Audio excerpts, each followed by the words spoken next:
So this sums up all the problems and misconceptions that there are about love in one simple thing. And it's this idea that love says, I want you to be happy, and attachment says, I want you to make me happy. And when we see it written like that, we kind of go, well, that's obviously not good. We obviously don't want that. But it's very subtle. It's very subtle how we indirectly are saying, it's your job to make me happy. Even if that means just by your presence, just you being in my life, that's how you make me happy. Just loving me, nobody else, that's how you make me happy.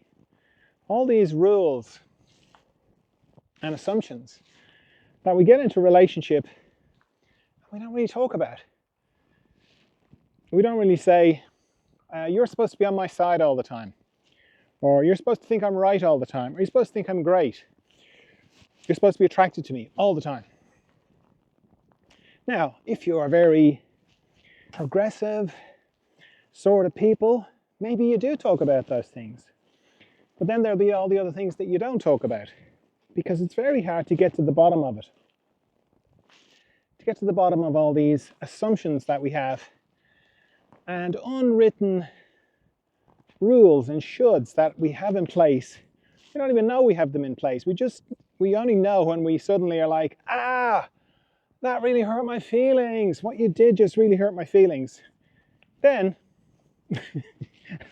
you can say, oh, okay, I think I've got a should. I think I've got an unconscious belief about how you should make me happy.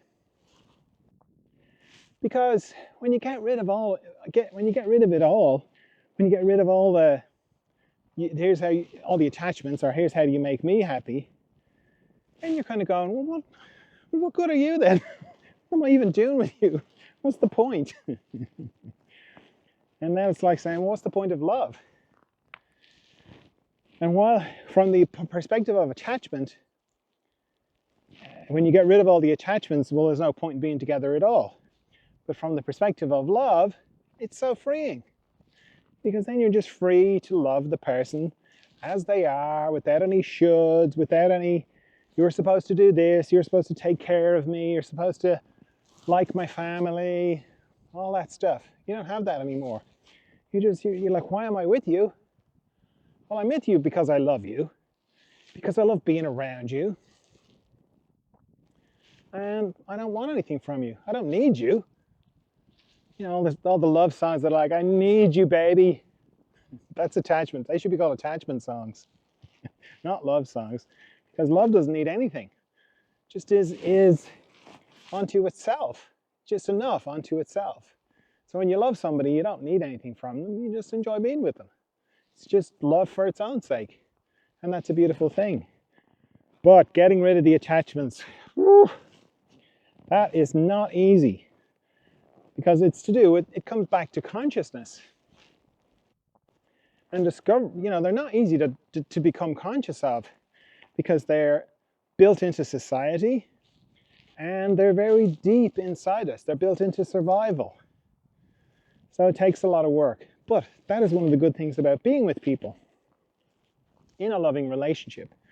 Once you're both on the same page about it, of course. On the same page being, we're here for love.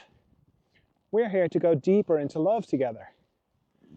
And when you're both on the same page, look out, because then you're activating the field of love. And the field of love is a healing field, and it acts like a poultice. It draws up everything from the depths to be healed.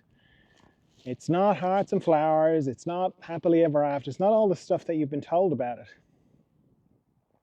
It can be painful. It can be hard going. It can be deeply, deeply healing. But it's a disruptive energy when you activate it. And you will be freer at the end of it. You'll be more conscious at the end of it. There is no end to it really, but when it goes in cycles. You'll be freer and more conscious all the time. But it isn't a little shelter. It's not a little shelter from the world. In a way, it is a shelter from the world, but it's not a shelter from your issues. In fact, it brings them up.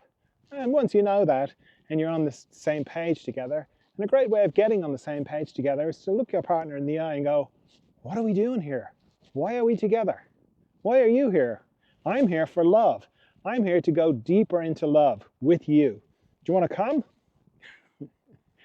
And if they don't, it's like, okay, that's no problem. I'll do it with somebody else. Because to not do it together, it's very hard for one of you to do it on their own. Very difficult. And there's no need to. There's plenty of people who want to go deeper into love with you.